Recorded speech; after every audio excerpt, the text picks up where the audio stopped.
I never thought I'd see my wife's best friend like this, wrapped in nothing but a towel, standing in my living room. Her eyes met mine, and for a moment, the air between us felt too heavy to breathe. My heart pounded, and I knew this trip was about to change everything. But what scared me most? I wasn't sure I wanted to stop it. We were the couple everyone admired, married for 8 years, deeply in love, or so I thought. Megan was my rock, organized and dependable, the kind of woman who planned everything down to the last detail. Our weekends were sacred, filled with hiking, bonfires, and shared dreams about growing old together. But lately something had shifted. Megan had become distant, buried in her work as a school administrator. She was always preoccupied, leaving me to eat dinners alone and go to bed early while she stayed up working. I told myself it was just stress, nothing we couldn't fix. So when Megan announced she had a teachers' conference and couldn't join me for our annual hunting trip, I brushed it off. "We'll go next time," I'd said, forcing a smile. But then she added, "You won't be alone. I asked Emily to go with you." Emily, Megan's best friend and newly divorced neighbor. I almost laughed, thinking it was a joke. Emily was sweet but fragile, someone I'd always seen as part of Megan's world, not mine. She'd been through hell during her divorce, and Megan had spent months helping her pick up the pieces. But hunting? With me? It felt absurd. Still, Megan insisted. "She needs this," she said, giving me that look, the one that told me the discussion was over. When I pulled up to Emily's house that Friday evening, she was already outside, struggling to carry more bags than she could handle. I rolled down the window. "Overpacked much?" I joked. She laughed, a sound I hadn't heard from her before. Better safe than sorry, right? There was something different about her. Her hair pulled back in a loose ponytail, cheeks flushed, and eyes brighter than I remembered. She looked alive. The drive to the cabin was filled with chatter. Emily talked about her new job, her disastrous dating attempts, and how much she'd been looking forward to this trip. I found myself relaxing, even enjoying her company. By the time we reached the cabin, I was almost grateful Megan had sent her along. Almost. The first night at the cabin started off simple enough. Emily was full of nervous excitement, asking endless questions about hunting, the woods, and whether she'd see a bear. I laughed and assured her she'd be fine. But as the fire crackled and the night deepened, something about the way she looked at me started to feel different. I tried to ignore it at first. Maybe I was imagining things, projecting my own feelings after weeks of feeling invisible at home. But when I caught her glancing at me, her gaze lingering a little too long before she looked away, I couldn't shake the feeling that something had shifted. We settled in for the night, Emily in the loft, me downstairs by the fire. I expected her to go to bed early, but instead, she came back down, wrapped in a blanket, and sat across from me. "I just can't sleep," she said softly, staring into the flames. I nodded, unsure what to say. "First night in the woods always feels a little strange." She smiled faintly. "It's not the woods. It's everything. Being here. Being away from home." She paused, then added, "Being away from him." I didn't know much about her ex, but from what Megan had told me, he was controlling, dismissive, always making Emily feel small. And sitting there, under the dim glow of the fire, she didn't look small. She looked free.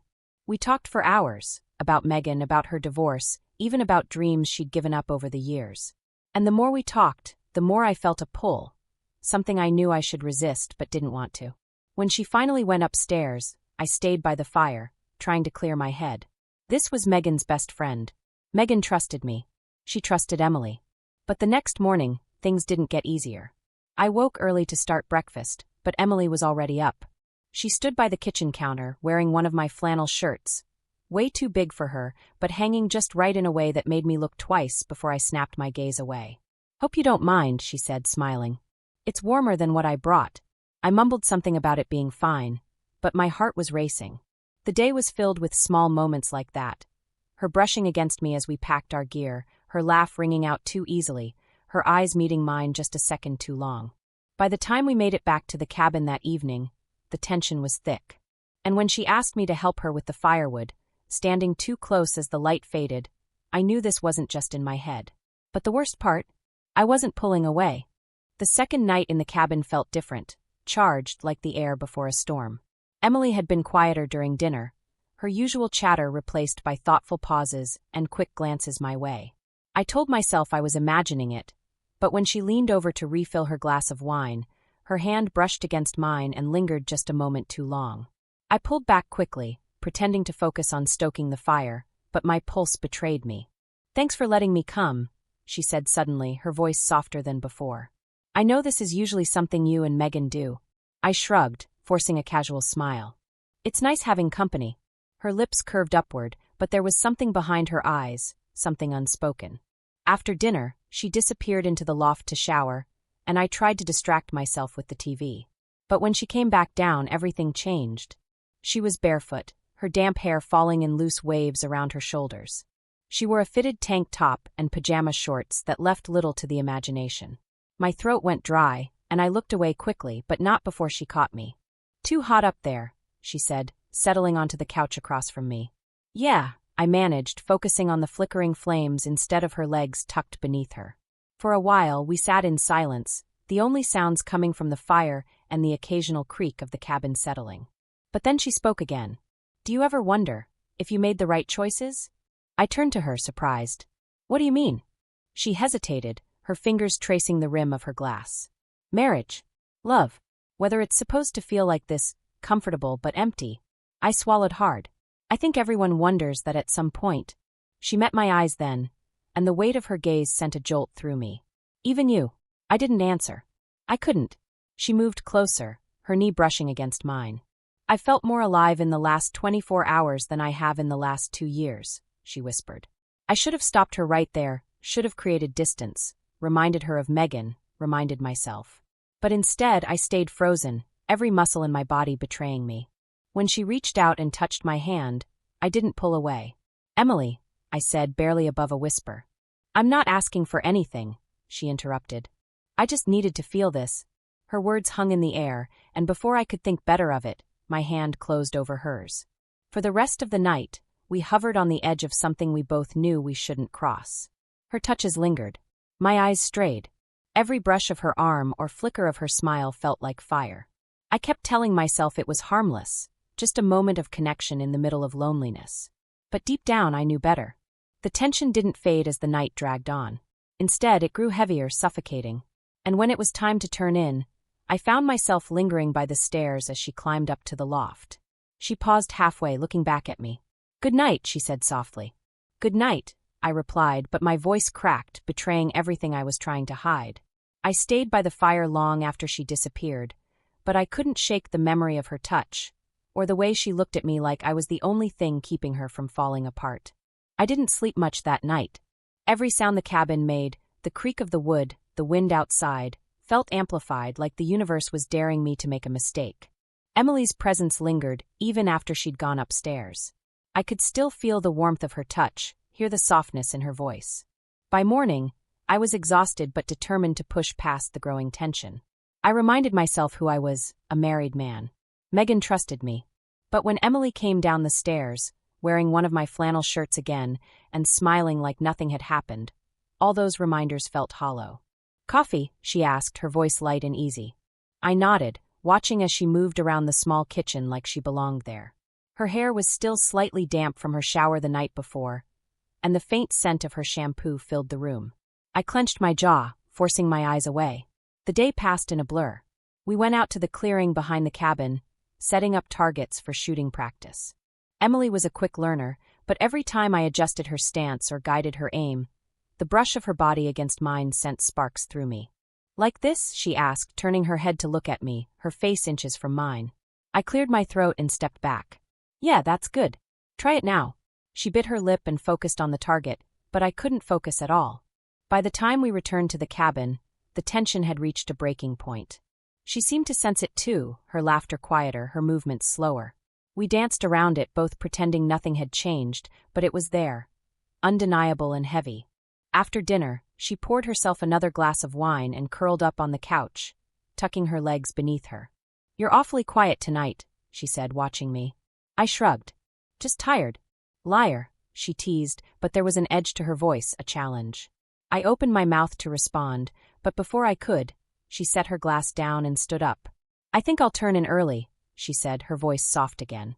She lingered for a moment, looking like she wanted to say something more, but instead, she turned and headed for the stairs. I should have let her go. I should have stayed where I was and pretended nothing was wrong. But my legs moved before my brain could stop them. Emily, wait. She froze halfway up the steps and turned slowly. What is this? I asked, my voice low and rough. Her eyes widened, but she didn't look away. I don't know, she whispered. But I can't stop it. Neither could I. I closed the distance between us, my heart pounding so hard it drowned out every rational thought. She didn't move, didn't pull away, just stared at me with wide, searching eyes. And then I kissed her. It wasn't gentle or careful. It was desperate, reckless, and the moment our lips met, I knew we'd crossed a line we couldn't erase. Her hands tangled in my hair, pulling me closer, and for a few blissful seconds, I let myself fall. But then the sound of my phone vibrating on the table snapped me back to reality. I pulled away, breathing hard, and she looked at me like I'd just ripped something away from her. I started, but the words wouldn't come. The phone buzzed again, and I forced myself to walk away, grabbing it with shaky hands. Megan. I stared at her name flashing on the screen, my stomach churning. I answered, forcing my voice to steady. Hey, everything okay? Yeah, Megan said, sounding cheerful, oblivious. Just wanted to check in. How's Emily doing? She texted earlier, but said she was having trouble with service. I turned toward Emily, who was still frozen on the stairs, her face pale. She's fine, I said quickly. We're both fine. Good, Megan replied. I miss you. Can't wait to see you when you get back. I swallowed hard. Me too. When I hung up, the silence in the cabin was deafening. Emily finally spoke, her voice barely a whisper. That was her. I nodded. She looked away, wrapping her arms around herself. I should go. No, the word came out too fast, too desperate. Her eyes snapped back to mine. What are we doing? I didn't have an answer. All I knew was that I didn't want her to leave, not yet. But before I could say anything, she grabbed her bag and bolted up the stairs. I let her go this time, sinking onto the couch and burying my face in my hands. What had I done? I didn't sleep that night.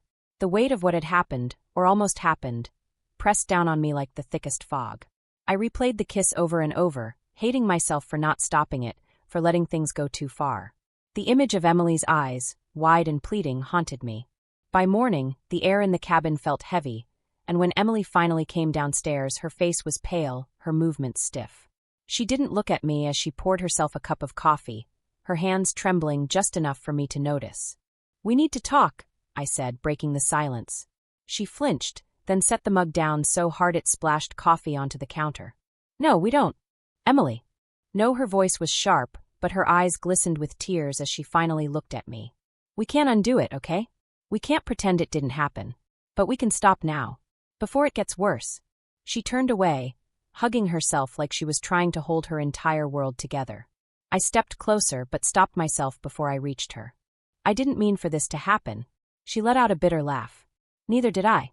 But it did. I wanted to fix it, to erase the night before and go back to being two people sharing a cabin without the mess of feelings and regrets. But it was too late. We spent the day in strained silence, barely speaking except for the occasional question about where the extra blankets were or whether she wanted to eat. Every glance felt loaded, every touch avoided.